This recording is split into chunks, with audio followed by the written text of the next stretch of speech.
하나님 앞에 예배드리겠습니다. 찬양을 올려드리겠습니다.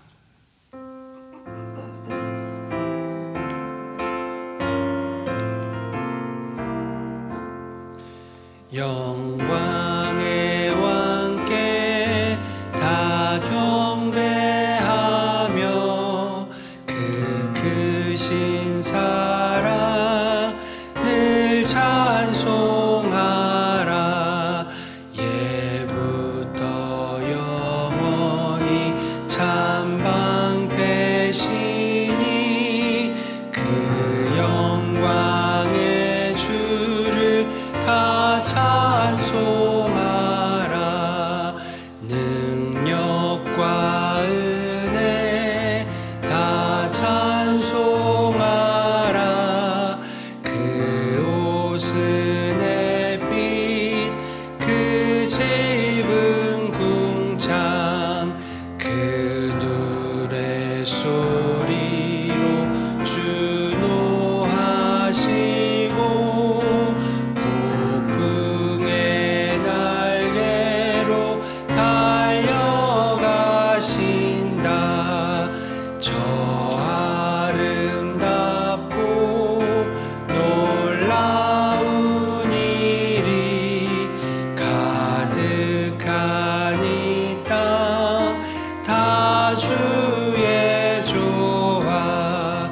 그 힘찬 명령에 더 잡히나니 저 푸른 바다는 옷자락이라.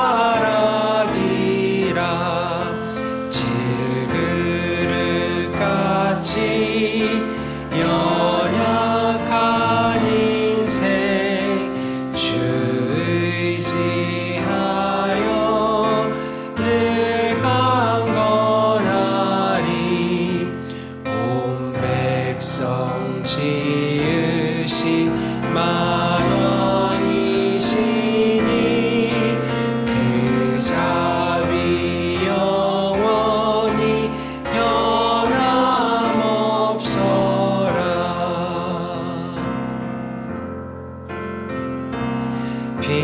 피난처 있으니 환난을 당한 자 이리 오라. 땀들이 변하고 물결이 일어나 산 위에 넘치되 두렵잖네. 이방이 떠들고 나라들 모여서 진동하나. 우리 주 목소리 한 번만 바라면 천하의 모든 것 망하겠네. 만유주 하나님 우리를 도우니 피난처요. 세상의 난리를 그치게 하시니 세상의 창검이 쓸데없네.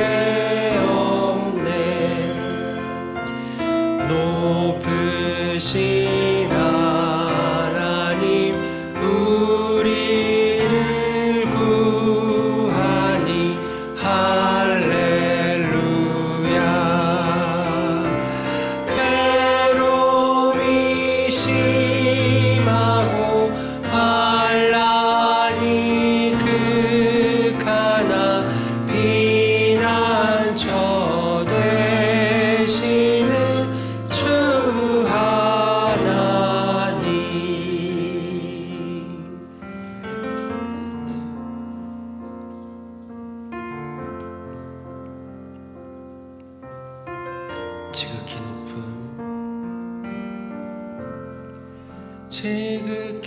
높은 주님의 낮이 성소로 들어갑니다. 세상의 신을 벗고서 주 보좌 앞에 엎드리리. 내 주를 향한 사랑과 그 신뢰가 사그러져 갈 때 하늘로부터 이곳에 장막이 덮이네.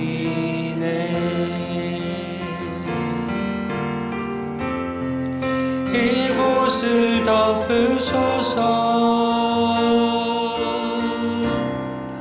이곳을 비추소서. 내 안에 무너졌던 모든 소망 다 회복하리니.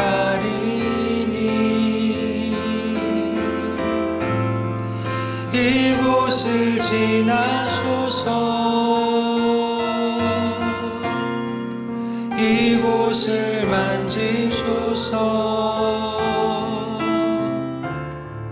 내 안에 죽어가는 모든 예배 다 살아나리라.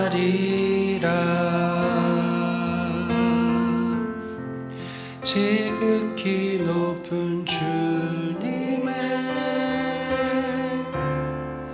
낮이 성소로 들어갑니다. 세상의 신을 벗고서 주 보좌 앞에 엎드리리. 내 주를 향한 사랑과 그 신뢰가 사그러져 갈 때 하늘로부터 이곳에 장막이 덮이네.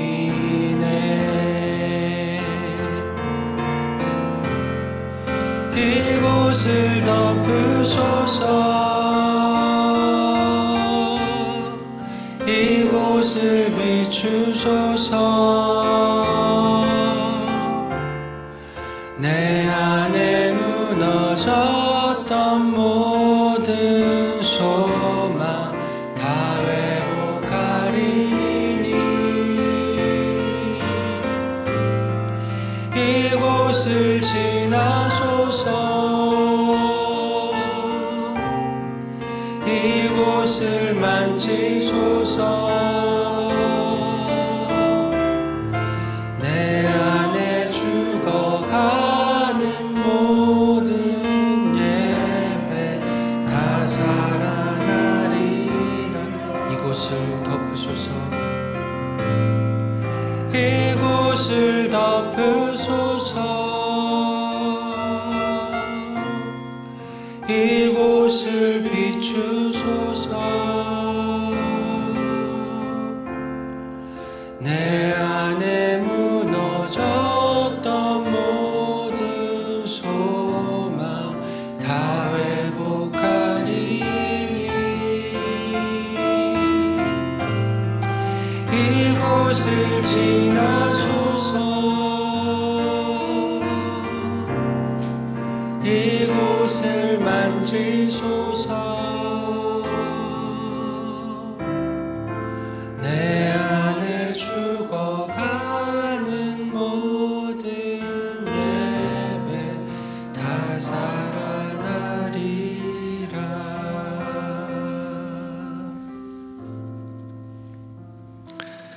마가복음 1장 21절에서 28절 말씀을 제가 읽어드리겠습니다. 그들이 가버나움에 들어가니라. 예수께서 곧 안식일에 회당에 들어가 가르치심에 뭇사람이 그의 교훈에 놀라니 이는 그가 가르치시는 것이 권위 있는 자와 같고 서기관들과 같지 아니함일러라. 마침 그들의 회당에 더러운 귀신 들린 사람이 있어 소리질러 이르되 나사렛 예수여, 우리가 당신과 무슨 상관이 있나이까? 우리를 멸하러 왔나이까? 나는 당신이 누구인 줄 아노니 하나님의 거룩한 자니이다. 예수께서 꾸짖어 이르시되 잠잠하고 그 사람에게서 나오라 하시니 더러운 귀신이 그 사람에게 경련을 일으키고 큰 소리를 지르며 나오는지라. 다 놀라 서로 물어 이르되 이는 어찌미냐? 권위 있는 새 교훈이로다. 더러운 귀신들에게 명한즉 순종하는도다 하더라. 예수의 소문이 곧 온 갈릴리 사방에 퍼지더라. 아멘.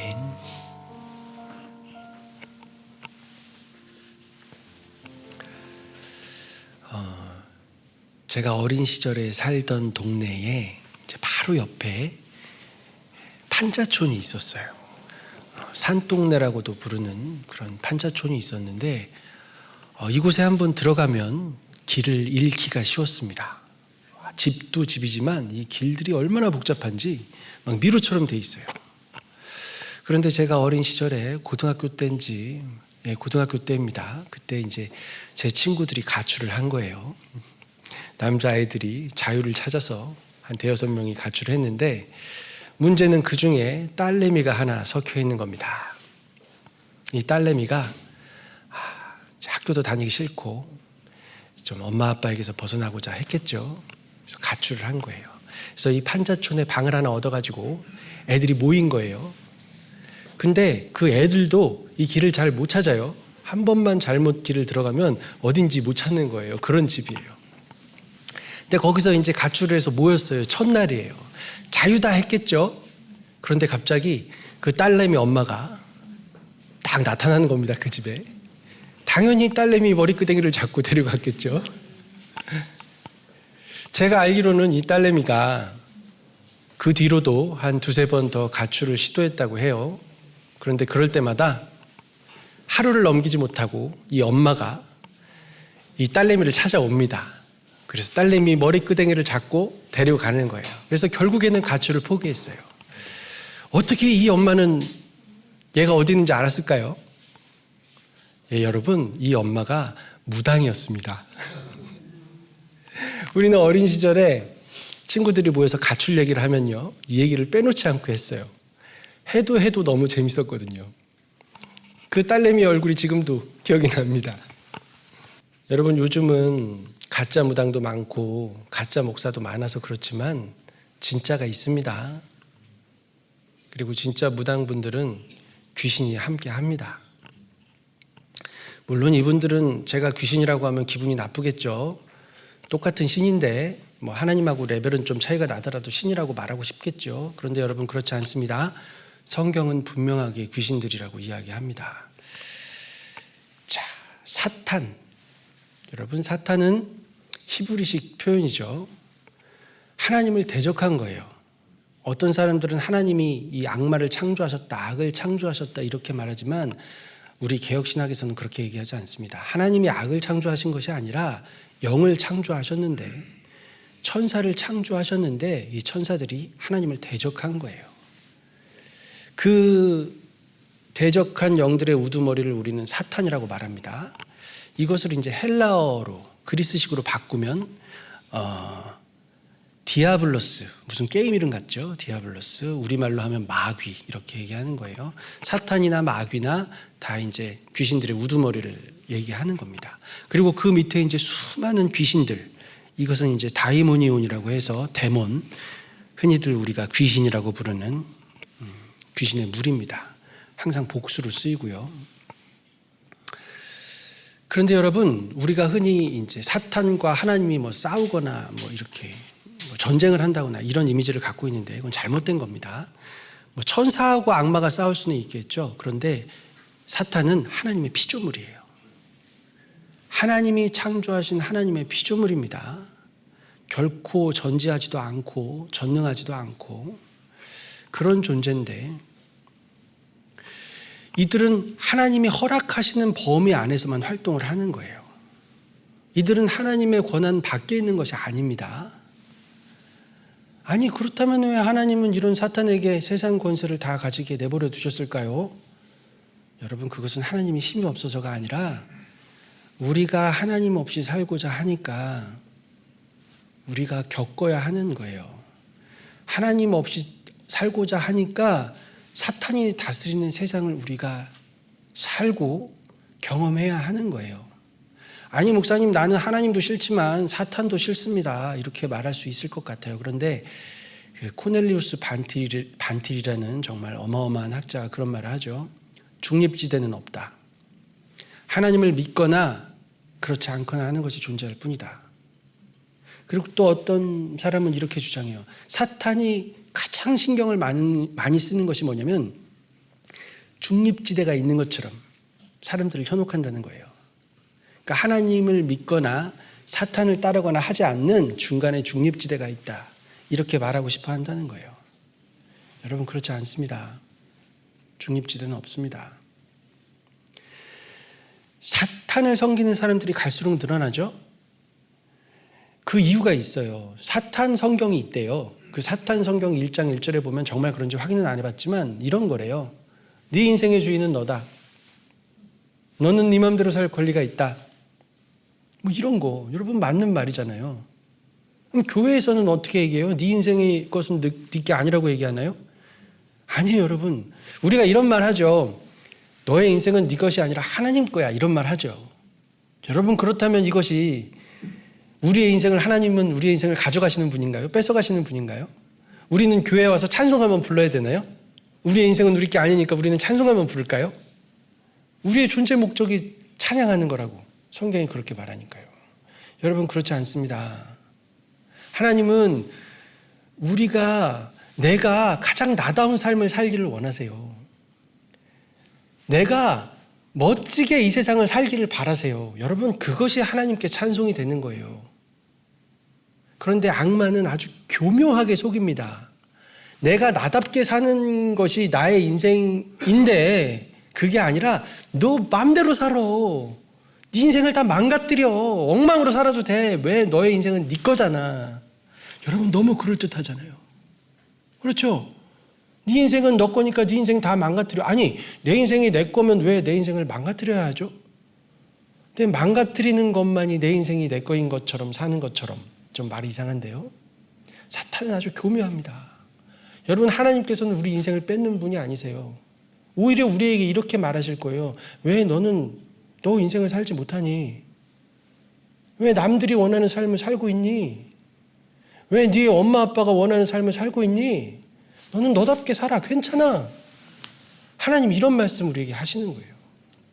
이 사탄이라는 말은 대적자라는 뜻이 들어있어요. 전능하지도 않으면서 전능한 척을 하고 숭배를 받고 싶어 합니다. 그래서 많은 사람들이 사탄을 숭배해요, 지금도. 그런데 여러분, 이 사탄은 악의 군원이라거나 악의 본질이 아닙니다. 여러분, 그렇게 생각하시면 안 돼요. 이 사탄은 어떤 존재냐면 하나님과의 관계가 완전히 무너져버린, 완전히 깨져버린 영입니다. 그래서 하나님을 대적하는 거예요. 자, 그리고 또 사탄이라는 이름 안에는 이런 뜻이 있어요. 고발자, 참소자. 계속 끊임없이 참소하는 거예요. 예를 들면 이런 겁니다. 어떤 누가 있어요, 여기에. 어떤 아이가 있어요. 그럼 하나님한테 계속 얘기하는 거예요. 하나님, 이 아이는 진짜 얼마나 못됐는지 아세요? 하나님, 이 아이는 정말 지저분해요.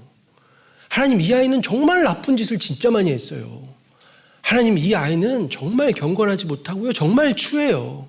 하나님, 이 아이를 사랑하신다는 건 말이 안 되는 거예요. 하나님이 한번 생각해 보세요. 이 아이가 얼마나 못됐는지 하나님도 아시잖아요. 여러분, 끊임없이 이런 이야기를 하는 겁니다. 참 찌질하죠. 그런데 여러분, 사람도 이렇게 사는 사람들이 있어요. 끊임없이 다른 사람들의 허물과 단점을 얘기합니다. 왜 그럴까요? 그렇게 살면 많은 것을 얻을 수 있거든요. 뭐 직장이라면 빨리 진급을 할 수도 있고요. 윗사람에게 예쁨 받을 수도 있죠. 여러분, 교회도 마찬가지입니다. 사람들의 허물을 다 모아가지고 계속 고발하고 보고하고 이렇게 하면요, 많은 것을 얻어요.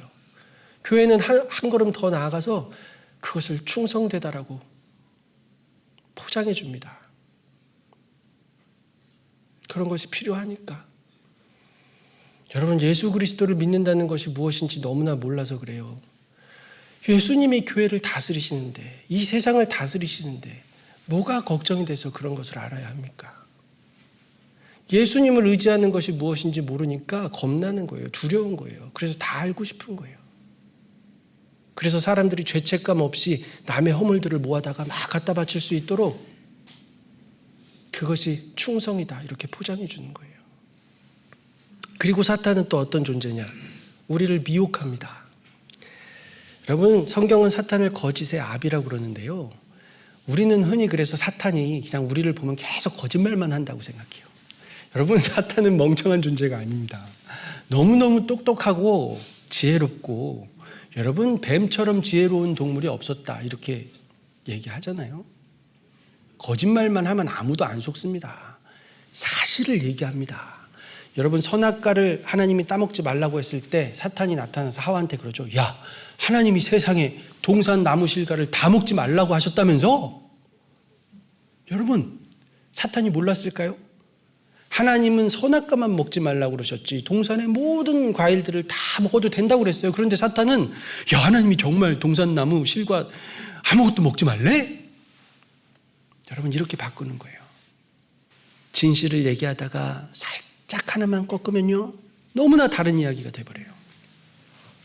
요한계시록에 보면 여러분, 사탄의 하수인이 등장합니다. 사탄의 하수인은 두 마리의 짐승으로 표현이 되는데요, 첫 번째 짐승은 뭐냐면 그 권세를 가진 독재자들, 그러니까 히틀러나 뭐 이런 사람들이 사탄의 하수인 중에 하나예요. 그리고 두 번째 사탄의 하수인이 어떤 짐승이냐면 학자들입니다. 여러분, 학자. 여러분, 지금 학자인 분들은 본인이 원하든 원하지 않든 그 절반 이상은 사탄의 하수인 역할을 하는 거예요. 여러분, 이것은 제 이야기가 아닙니다. 성경이 그렇게 이야기해요. 여러분, 학자들이 논문 쓰는 거 자세히 보십시오. 논문을 어떻게 쓰는지 아십니까? 이렇게 씁니다. 자, 확실한 근거가 여기 있습니다. 확실한 근거를 가지고 제가 주장합니다. 그렇죠? 또 확실한 근거가 또 여기 있어요. 그래서 내가 확실한 근거를 가지고 주장합니다. 또 여기 확실한 근거를 가지고 제가 주장을 해요. 그렇죠? 그리고 이거는 뭐 따질 것도 없잖아요. 너무 당연하잖아요. 자, 또 제가 확실한 근거를 가지고 얘기하겠습니다. 이런 식으로 얘기해요. 그런데 확실한 근거로 계속 얘기하니까 우리가 와 하고 감동을 하는데요, 이건 너무나 당연해서 뭐 증거 될 가치도 없다는 식으로 이렇게 말하는 거 그거 하나, 사실은 이게 제일 중요한 건데 이거는 근거가 없는 거예요. 이것도 근거를 대? 너무 당연하잖아. 혹은 그런 말도 안 하고 근거를 대고 얘기합니다. 근데 당연히 이렇죠? 근데 당연히 이런 것에는 근거가 없어요. 여러분, 이런 하나의 비약만 집어넣으면요, 완전히 다른 결과를 만들어냅니다.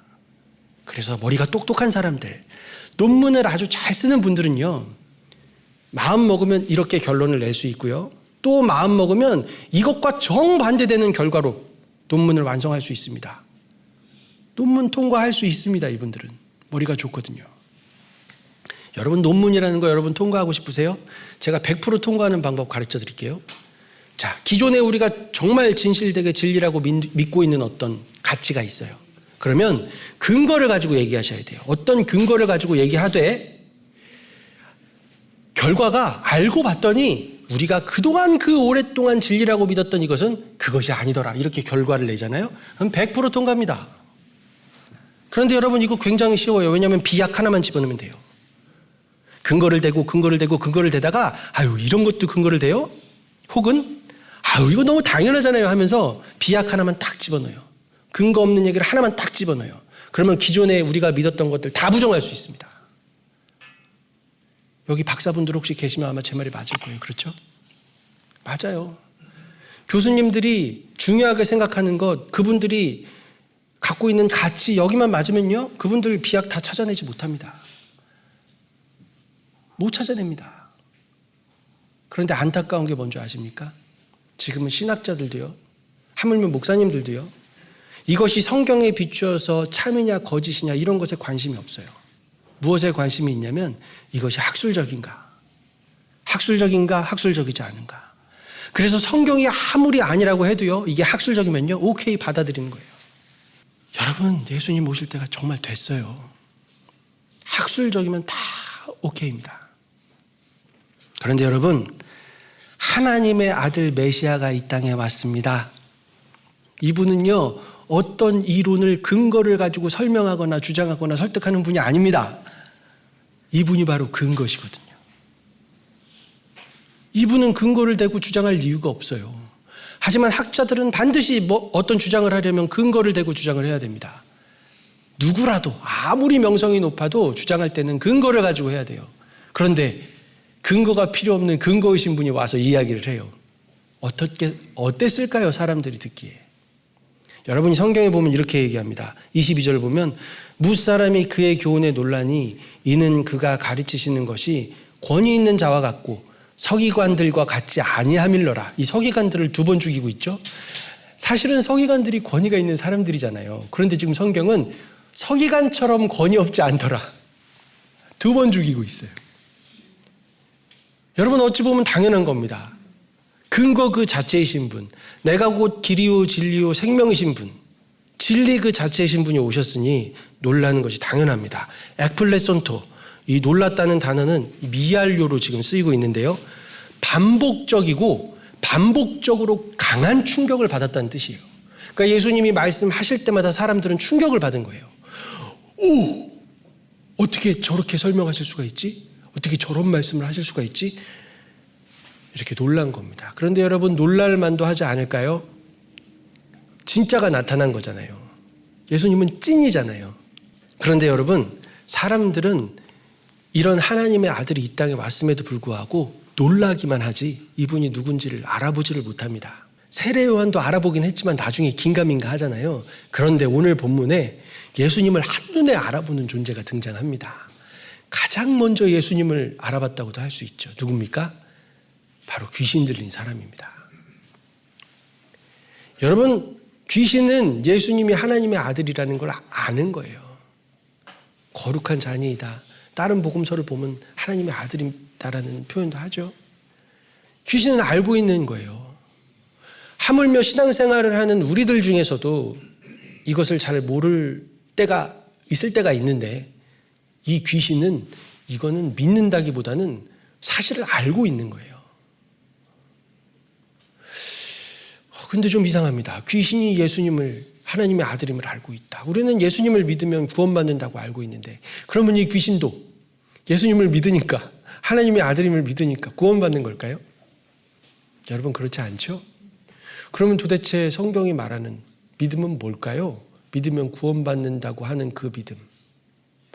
여러분 예수 그리스도가 하나님의 아들임을 아는 것은 귀신들도 아는 거예요. 그것이 물론 그것도 중요하지만 그것을 알 뿐만 아니라 그 하나님의 아들 예수가 나를 사랑하신다는 것을 믿는 거예요. 여러분 그분이 그 하나님의 아들이 나를 사랑하고 계시다. 그리고 한 걸음 더 나아가면 나에게 고난이 오고 고통이 와도 내가 너무나 아프고 괴로워도 오히려 예수를 의지하는 것. 예수님을 원망하거나 불평하는 것이 아니라 그 예수님을 붙들고 의지하는 것. 이것이 믿음입니다. 하나만 더 얘기해 볼까요? 나처럼 연약하고 바보 같고 부족하고 미련한 나를, 나 같은 존재를, 나를 하나님은 포기하지 않으신다. 결코 포기하지 않으신다. 이것을 믿는 겁니다. 이것이 성경이 말하는 구원에 이르는 믿음이에요. 예수님이 이 귀신한테 나가라고 하지 않습니까? 당신은 하나님의 아들입니다 막 하니까 시끄럽고 조용히 하고 나가라고 명령을 하세요. 이 귀신 입장에서는 어땠을까요? 너무 많이 짜증이 났겠죠. 귀신이 하는 말은 이런 겁니다. 나도 내가 멸망하게 된다는 건 알아요. 하나님한테 대적하고 하나님한테 덤볐으니까 나는 하나님의 때에 멸망하게 될 걸 알아요. 근데 지금은 하나님이 우리에게 세상 권세를 내가 원하는 대로 쓸 수 있도록 허용하신 때인데 왜 벌써 오셨습니까? 이런 말을 하는 거예요. 그러니까 예수님이 그냥 나가라고 하잖아요.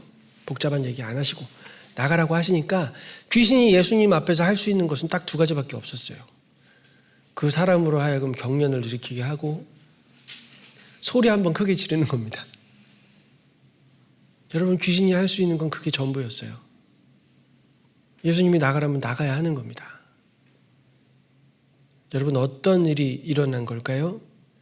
세상 권세를 가지고 있는 사탄의 그 졸개들인데, 무리들인데 왜 이렇게 허망하게 예수님 한마디에 쫓겨날까요?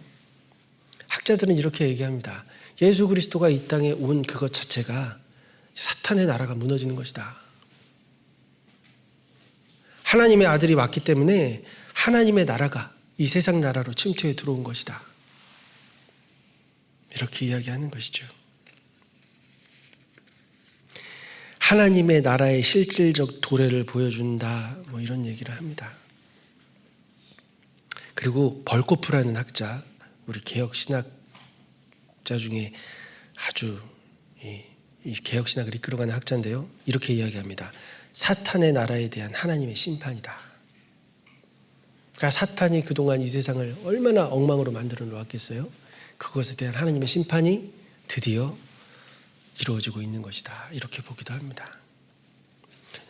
또 개혁주의는 아니지만 바르트라는 학자가 있는데요. 이 학자는 이렇게 이야기합니다. 예수는 하나님에 대해 말하는 자가 아니라는 거예요. 그럼 어떤 존재라는 거죠? 예수는 하나님에 대해 말하는 자가 아니라 하나님으로서 말씀하시는 분이다. 귀신이 순종할 수밖에 없겠죠. 순종이라기보다는 복종할 수밖에 없겠죠. 하나님이 말씀하시는 거라는 거예요. 말씀과 능력이 일치된 사건이다. 학자들이 이렇게 이야기합니다. 말씀과 능력이 일치된 사건. 여러분, 설교를 잘하는 사람은 정말 많습니다. 정말 많아요. 그런데 말씀의 능력은 사라진 것 같은 시대를 우리는 살고 있습니다. 도대체 왜 그런 걸까요? 여러분, 그가 말하는 그 말이 얼마나 그럴듯한가, 이것이 중요한 것이 아닙니다. 그의 말대로 되는가, 이것이 중요합니다. 바꿔 말하면 이렇게 말할 수도 있을 것 같아요. 그가 그의 말대로 살고 있는가, 그것이 바로 능력이 되겠죠. 말씀대로 사는 척을 하기는 쉽습니다. 그러나 정말로 말씀대로 산다는 것은 쉬운 일이 아니에요. 여러분이 잘 보셔야 합니다. 말씀에 능력이 있는지, 아니면 말씀은 말씀이지만 공허한 울림인지 여러분이 잘 분별하셔야 합니다. 저는 저와 여러분 모두 이 말에 능력이 있는 삶, 하나님께서 그런 축복 우리에게 허락해 주시기를 간절히 바랍니다. 우리 다 같이 기도하겠습니다.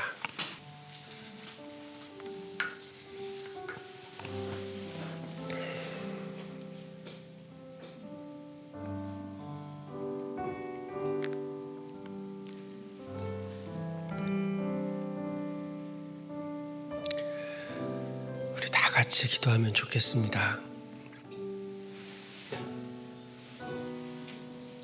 소리는 내지 않으셔도 됩니다. 여러분 마음속으로 아니면 조그마한 소리로라도 여러분 우리 다 같이 마음을 모아서 기도하면 좋겠습니다. 주님, 하나님의 말씀을 단지 교훈으로 듣는 시대가 되어버렸습니다. 천지를 창조하신 하나님의 말씀의 능력이 옛날 이야기처럼 되어버렸습니다. 주님, 저 때문입니다. 제가 말만 그렇듯하고 아무것도 살아내지 못했습니다. 말만 하였습니다. 하나님, 우리 아버지, 우리가 주님의 말씀의 능력을 가렸습니다. 하나님, 하였습니다. 주님 용서하여 주십시오. 살아서 역사하는 하나님의 말씀이 있다고 부르짖기는 하는데 주님, 우리는 아무것도 보지 못하고 경험하지 못합니다. 아버지, 우리를 불쌍히 여겨주십시오. 우리를 불쌍히 여겨주십시오. 주님, 많은 젊은이들이 교회를 떠나는 것도 하나님, 이 종들의 잘못 때문입니다.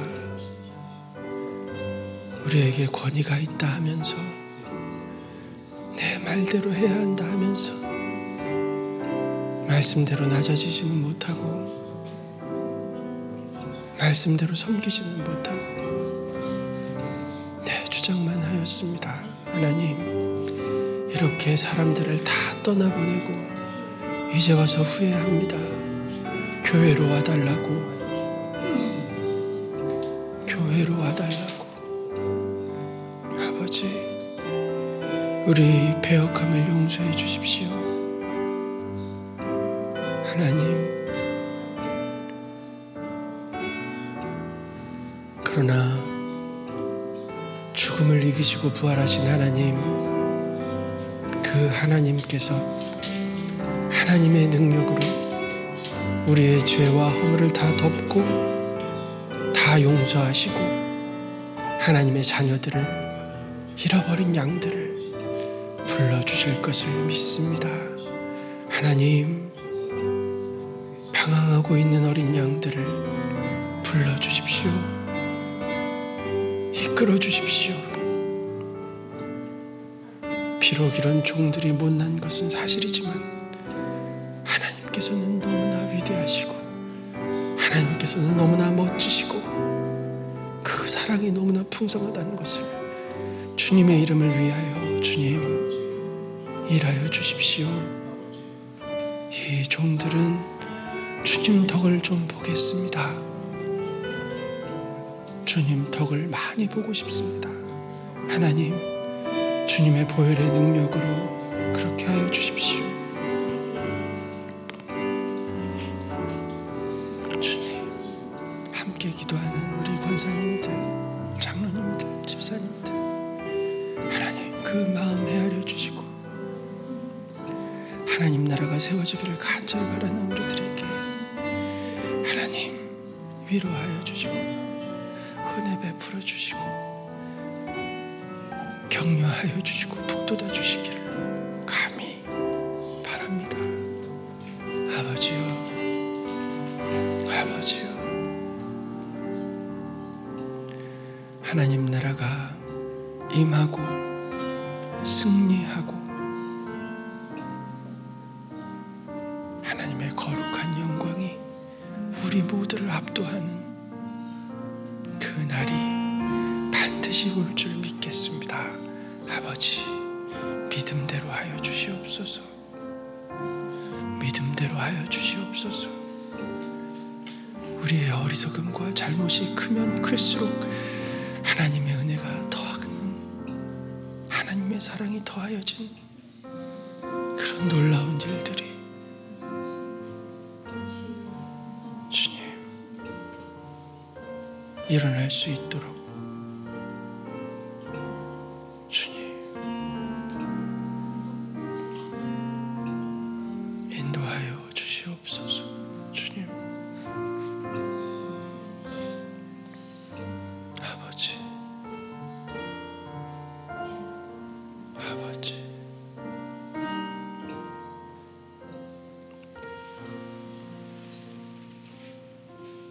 구주 예수 그리스도의 은혜와 하나님 우리 아버지 지극하신 사랑하심과 성령님의 역사하심이, 하나님의 말씀이 능력이듯 우리의 말도 능력이 되기를 간절히 소망하는 사랑하는 무리들 위해 영원토록 함께 있을지어다. 아멘.